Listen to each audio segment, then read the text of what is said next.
Exact ২৭টা বুলি মই নকওঁ, ২৭টাৰ বেছিও হ'ব পাৰে, ২৭টাৰ কমো হ'ব পাৰে।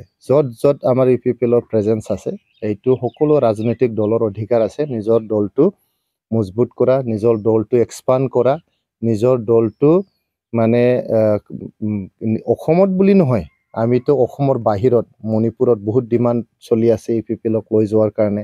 মেঘালয়ত স্পেচিয়েলি গাৰো হিলছ এৰিয়াত বহুত মানে ডিমাণ্ড চলি আছে।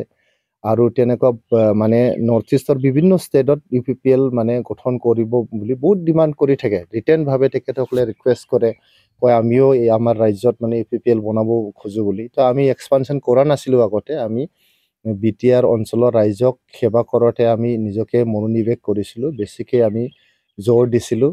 ইয়াত বহুত মানে ইছ্যুজবিলাক আছে। আমি ইয়াতে শান্তি স্থাপন কৰাৰ এটা ডাঙৰ দায়িত্ব আছিলে, গধুৰ দায়িত্ব আছিলে।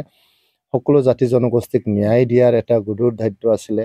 ইয়াৰ বাদেও আমাৰ অঞ্চলৰ যিহেতু বহুত পিছপৰা কমিউনিটিজবিলাক আছে, এই কমিউনিটিজবিলাকক কেনেকৈ আগুৱাই নিম, তেখেতসকলৰ ভাষা, সাহিত্য, সংস্কৃতি, বুৰঞ্জী কেনেকৈ মানে আগুৱাই নিম, এইটোৱে আমাৰ গুৰু দায়িত্ব আছিলে।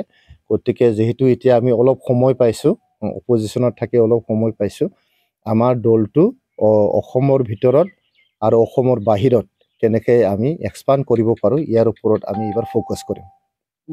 মানে NDAৰ লগত থকা নাথাকাৰ এজেণ্ডা তেনেকুৱা হয়তো থাকে না নাথাকে সেইটো মই নাজানো। কিন্তু UPPLে 2026 চনৰ যে বিধানসভা নিৰ্বাচন আছে, এইটো আমি কেনেকৈ খেলিম, কেনেকৈ আমি জিকিম, ইয়াৰ যে কাৰ্যপন্থা ল'ব লাগে বা যি ষ্ট্ৰেটেজি আমি এডপ্ট কৰিব লাগে, এইটো আমাৰ যে ট্ৰাইএনুৱেল কনফাৰেন্স আছে তাতে আলোচনা হ'ব, সিদ্ধান্ত হ'ব আৰু ঘোষণাও কৰা হ'ব। ঘোষণা কৰাৰ সময়ত আপোনালোকক সকলোকে মাতা হ'ব।